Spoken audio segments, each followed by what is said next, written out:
Já estamos de volta aqui com o terceiro bloco do Gazeta Entrevista. E olha, você que quer ganhar um carro novinho, 0 quilômetro, é a Recol Pharma e o Barriga Verde que prepararam uma super novidade para você, a promoção do carrão. Nas compras a partir de R$30 na Recol Pharma ou no Barriga Verde, você ganha um cupom para concorrer a esse carrão que vai aparecer aí na tela. É uma Sportage novinha, 0 quilômetro, esperando por você em toda a rede Recol Pharma e no Barriga Verde. Só não vale para as compras em medicamentos na Recol Pharma, em respeito à legislação, mas os outros itens você compra e concorre a partir de R$30, ganha o cupom e participa. No Barriga Verde também, todos os itens. Aproveite, participe. Boas compras e boa sorte. Vou chamar agora aqui representantes da Associação Família Azul, que reúne pais de crianças que têm autismo. Por favor, venham para cá, a gente vai falar desse tema, que é muito presente na sociedade e pouco divulgado. Boa noite, tudo bem? Tudo bem? Sejam bem-vindos. Nesse dia 2 de abril, começo do mês agora, é o dia de conscientização sobre o autismo e a Associação Família Azul, que reúne pais de crianças que têm esse problema, estão se mobilizando, fazendo uma programação para chamar a atenção para esse assunto. Então, nos fale inicialmente o que é o autismo, né? Que é uma doença que é uma doença congênita, ou seja, a criança já nasce. Ela é caracterizada como um transtorno do desenvolvimento. Sim, né? então já não é doença, né? Já não pode ser Isso, é um transtorno. usado esse termo pejorativo, né? Exatamente. E antigamente falava transtorno global do desenvolvimento, isso não existe mais. Existem crianças dentro do espectro do autismo. Deixa eu apresentar ambos, que eu ainda não o fiz. Olha, estou recebendo aqui o Arthur Leite, que é presidente da Associação Família Azul. E a Maria Dui é psicóloga e vai nos explicar do ponto de vista clínico como é que é esse problema. Pode continuar, Maria. Então, esse transtorno do desenvolvimento, ele atinge algumas áreas, né? Algumas áreas da socialização da criança, da comunicação e do comportamento. Dentro disso, você tem uma ampla diversidade de casos. Não existe o autista. Aliás, não existe um autista, existe o autista, né? Cada criança tem o seu mundo singular. Que antes as pessoas falavam assim, aquela criança isolada naquele cantinho, né? Não gosta dos amigos, não gosta de conversar, é meio estranho. Não, aquela criança tem espectro do autismo, né? E às vezes ficava até mais confortável para quem está lidando com essas crianças, deixar ela ali mesmo quietinha, não está incomodando, né? E aí, a partir do momento que surgiu a exploração maior sobre a questão do autismo, né, no Brasil, se eu não me engano, eu acho que em 2005 tinha 70 milhões de autistas no mundo. Hoje o Arthur já me apresentou outros dados. Né? Então a gente percebe que a neurociência está sempre avançando. Uma coisa interessante, que alguns autistas têm um nível de inteligência muito alto, né? Acima da média. E são pessoas que às vezes se destacam na sociedade por sua genialidade. Como é que é isso? Sim, as altas habilidades, né? Às vezes estão associadas também junto do espectro. Isso são autistas que a gente chama de funcionais. São autistas que não vêm com comorbidades, com nenhum transtorno associado, que tem alguns que vêm com alguma associação que compromete a cognição, que é a questão da aprendizagem. As crianças mais leves, autistas, têm umas habilidades assim que é preciso você olhar e ver, Rogério. Você tem que... Quem trabalha com essas crianças tem que meter a mão na massa mesmo para estar identificando essas habilidades. Agora, a nossa sociedade está preparada para isso? Eu digo, por exemplo, a rede pública de assistência aos cidadãos, escolas, né, hospitais, lazer. Como é que isso tem sido abordado do ponto de vista das políticas públicas? Aí eu posso te responder. Sim. Se isso funcionasse, a gente não precisava existir. A Associação Família Azul surgiu justamente da união dos pais, dada a dificuldade de lidar com seus filhos. Eu vou te dar alguns exemplos. A gente aqui no Acre não tem sequer um dado concreto de quantos autistas existem aqui diagnosticados. Então a gente não sabe. Só pergunta quantos tem? Não se sabe. Tem lei estadual? Não. O Acre é um dos únicos estados que não tem lei estadual. Há cerca de 3 anos, o Major Rocha apresentou a proposta na Assembleia. A Assembleia nunca encaminhou ao governo. Então, esse ano, a gente, em função da regulamentação da Lei Federal do Autismo, a gente retirou a proposta, reformulamos a proposta e o deputado Daniel Zen vai reapresentá-la. E a gente vai estar amanhã fazendo uma caminhada até a Assembleia e pedindo que seja olhado com carinho essa questão. Porque para a sociedade, o dia do autismo é dia 2 de abril. Para a gente é todo santo dia. É os pais que convivem com a criança e que têm que lidar com ela E diariamente. Rogério, a Dui pode falar com mais propriedade, mas quando se tem um caso de autismo na família, não adoece só a criança, adoece toda a família junto. É muito doloroso. E o autismo, ele não tem cura, mas ele tem evolução. Só que aí nós vamos para o que tu perguntou. O tratamento do autismo, ele não é feito de forma isolada. São no mínimo 4 áreas de conhecimento: psicólogo, neuropediatra, terapia ocupacional e fonoaudiólogo. E aí não basta ter só o profissional, tu tem que capacitar ele. E aí começa a nossa grande limitação. Na rede pública de saúde, você conta nos dedos, e não dá nem de uma mão os profissionais que atuam nisso, aqui de forma mais profunda. Quando a gente vai para a educação, o buraco é bem mais embaixo. A gente tem capacitação limitada para professores, a gente tem a questão dos mediadores. A lei garante hoje o cuidador especial, o acompanhante especializado do autista, né, para auxiliá-lo no seu desenvolvimento na sala de aula. Nem todos precisam, mas muitos precisam. E, por exemplo, na rede particular, nós estamos lidando com um constrangimento que as escolas querem cobrar uma mensalidade extra. Embora a lei federal diga que não pode, tem decisões judiciais já dizendo que não, se cobra. Mas isso acontece mesmo E aqui em Rio como? Branco, por exemplo? Nós já demos entrada como Família Azul no Ministério Público com contratos que foram dados para os pais de alunos exigindo a mensalidade extra.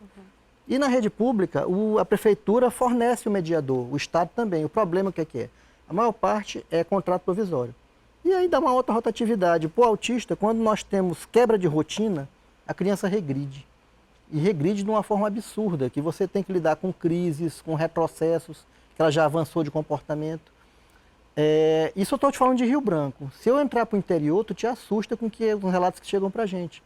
Não se tem tratamento, e pior do que não ter tratamento é diagnóstico errado. Tem diagnóstico de esquizofrenia, dão remédio de tarja preta para a criança, e a Dui pode falar melhor que eu dos efeitos devastadores que isso tem na vida das pessoas. Então a gente vive num mundo que só é visto dia 2 de abril. E a nossa ideia a gente não quer data comemorativa, a gente quer política pública que reflita isso. Nesse caso da lei que está na Assembleia parada há tanto tempo, o que ela estabelece? Ela estabelece políticas como, por exemplo, você ter capacitação continuada, você ter a criação de um centro de tratamento ao autista no Estado. O Estado do Acre é um dos únicos que não tem isso no Brasil todo. Rondônia já tem 2. Né? Esse centro é o quê? Nada mais do que um local que tu possa ter os profissionais diversos trabalhando lá e atendendo as crianças. E as famílias também dando orientação. Ô Maria, agora como identificar que uma criança é autista quando às vezes os pais não têm tanta informação, às vezes o próprio comportamento da criança não revela a nível visível, né, para qualquer pessoa? A primeira coisa é ter coragem dos pais de assumir que a sua criança tem uma diferença das demais. Que o que acontece é que, até eu estava falando para o Arthur, fazendo visita em escolas, eu vou observar uma criança autista. E lá eu percebo que tem umas 3 que podem estar dentro do espectro. E eu converso com as professoras. E muitas vezes os pais, eles se escondem. Não, vai passar daqui um tempo, né? Então, o que tem que fazer?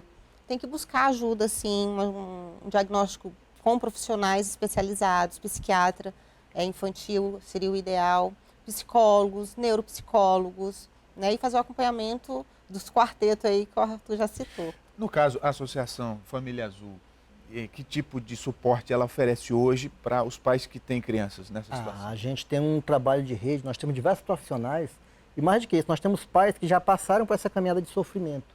Então já tem informação do que tratamento pode funcionar, né, de que professora pode te ajudar, de qual escola tem um suporte melhor.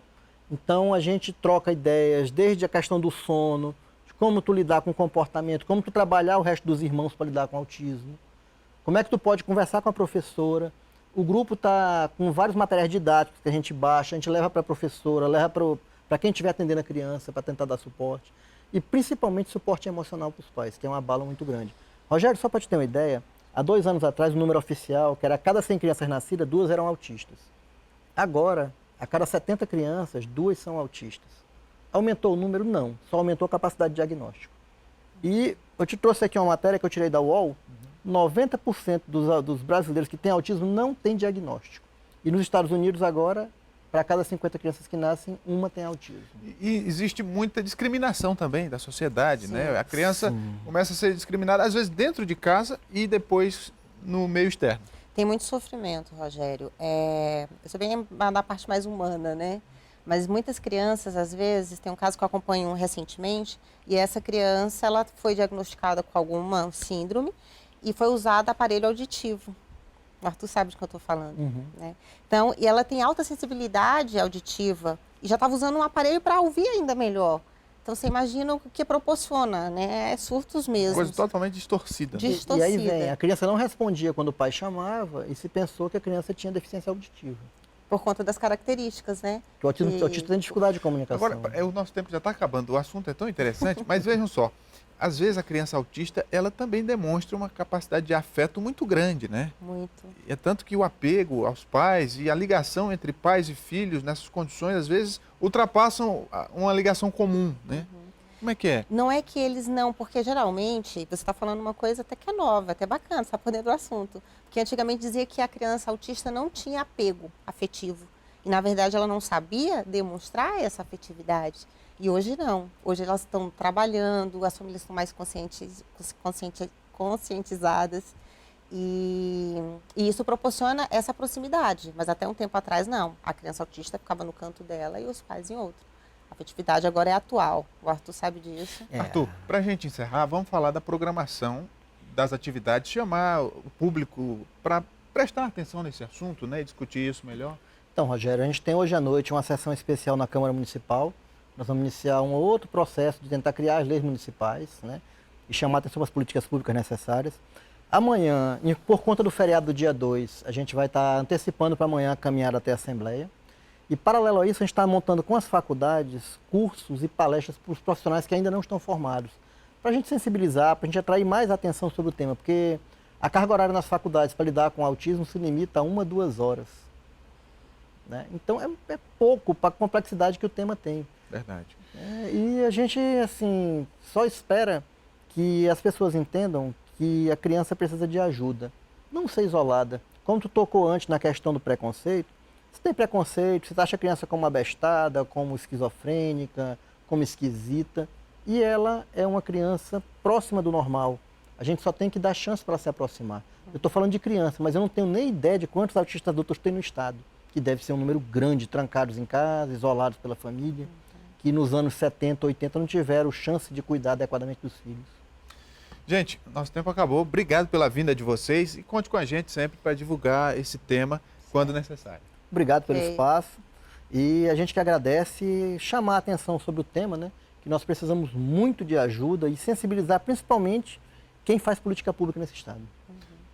Você de casa que nos acompanhou, muito obrigado por sua audiência. O Gazeta Entrevista de hoje fica por aqui. Uma ótima noite, um forte abraço e até amanhã.